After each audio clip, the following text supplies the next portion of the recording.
Uang untuk menjangkau jiwa-jiwa itu nggak eman-eman. Unlimited lah. Unlimited, yes, unlimited. Misalnya kami mau bantu orang, kami tinggal ngomong aja. Ini kayaknya perlu dibantu ini kak, ini begini sampai leader kan, keluar dana. Cepet ya. Gitu. Karena memang ada dananya. Bayangin kita berpikir 10% itu setiap bulan. Misalnya pendapatan antum 4,5 juta, 450.000 itu udah menjadi perpuluhan di gereja.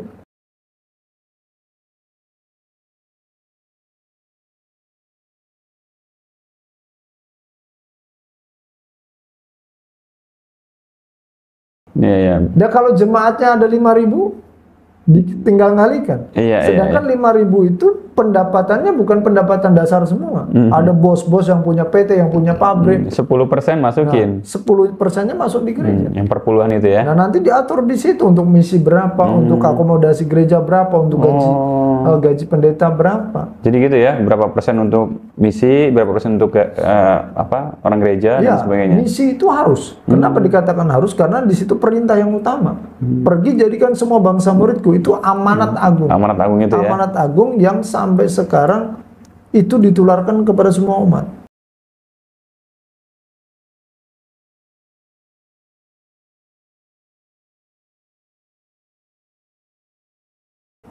Dan saya dulu sering mendampingi jemaat, orang-orang Chinese katanya, nanti kalau saya ditolak bagaimana ketika mau mendoakan orang sakit? Nah, itu tugas saya ke lapangan. Bahkan saya dulu mendampingi orang-orang Korea, misionaris anak-anak muda dari Korea, untuk bagaimana pemetaan ke desa-desa. Korea banyak dari Korea banyak misionaris. Banyak Korsel. Mereka platformnya apa di sini, bangun rumah makan itu. Oh, rumah makan itu. Iya, itu jangan dipikir cuma bisnis semata, enggak. Apa yang membedakan rumah makan itu ada misinya itu apa? Mereka pasti tidak menjual minuman keras, alkohol, itu udah pasti. Oh, sudah pasti tidak menjual. Nah, terus mereka biasanya ada kerjasama nanti dengan universitas-universitas untuk pertukaran pelajar. Itu pasti ada. Karena yang dibawa pelajar dari sana itulah calon-calon misionaris. Nah, saya dulu ngajar mereka per 6 bulan itu ada rolling. Gitu, per 6 bulan itu ada rolling. Bagaimana strategi misi, bagaimana kita menyampaikan Injil kepada orang muslim, bagaimana kita masuk kepada anak-anak muda.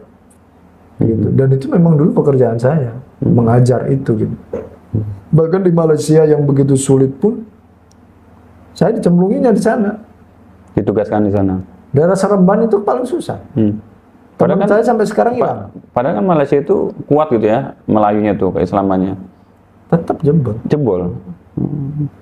Masuknya melalui apa? Ekonomi, doakan orang sakit atau apa?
orang sakit. Yang kedua, melalui diskusi dialog. Menggoyahkan tadi. Kami kan ketika dialog seorang misionaris itu nggak langsung pertemanan, ngopi dalam kelompok apa, berteman. Makanya misionaris itu orang kadang-kadang bingung lihat saya. Tiba-tiba saya jadi Gojek, tiba-tiba nanti saya jadi Gokar, tiba-tiba nanti saya jadi apa. Udah kayak Intel.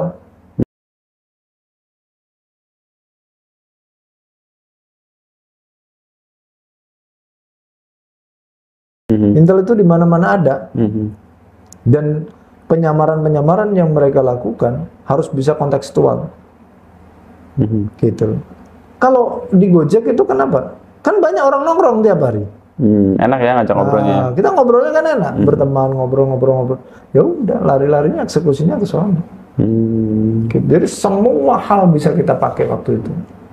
Kalau berhasil memurtadkan umat lain gitu ya, itu ada reward atau apanya nggak? Kalau itu sih nggak ada. Kalau misionaris itu nggak ada. Misionaris itu lebih cenderung kepada bagaimana kegerakan ini berjalan. Nah sekarang yang lebih bahaya lagi adalah gerakan kacang tanah. Apa tuh gerakan kacang tanah? Gerakan kacang tanah kan di atasnya cuma kita lihat daunnya doang, isinya nggak kita lihat. Gerakan kacang tanah itu satu, tetapi menyebar jadi banyak. Dan itu tidak akan pernah kelihatan. Kacang tanah memang pernah kita lihat kacangnya di atas. Enggak. Misionaris itu nggak akan pernah mau mengakui dirinya misionaris. Gitu. Dan itu pergerakan kacang tanah. Yang sekarang yang sedang dilakukan ya? Ya, misalnya orang damai. Antum misalnya satu, dilihat antum punya potensi leadership. Ya udah kita fokus ke antum. Di support ya gitu. Nanti dari antum akan terjadi pergerakan yang lebih besar. Itu metode yang dilakukan oleh Nabi Isa. Nabi Isa selama dia di bumi, meskipun dia punya banyak murid, tetapi dia fokus kepada 12 murid. Dan 12 murid inilah yang akhirnya mengguncang dunia kan. Hawariyun itu ya. Hawariyun akhirnya mengguncang dunia. Jadi kita fokusnya ke situ. Kalau kita lihat ini anak ini potensi, udah kita fokus ke itu. Karena dari dia ketika dilatih, ketika dibina, dia akan banyak memenangkan jiwa-jiwa. Gitu. Ya. Berarti punya pengaruh besar gitu ya? Ya, namanya orang damai kalau kita bilang. Orang damai. Oh.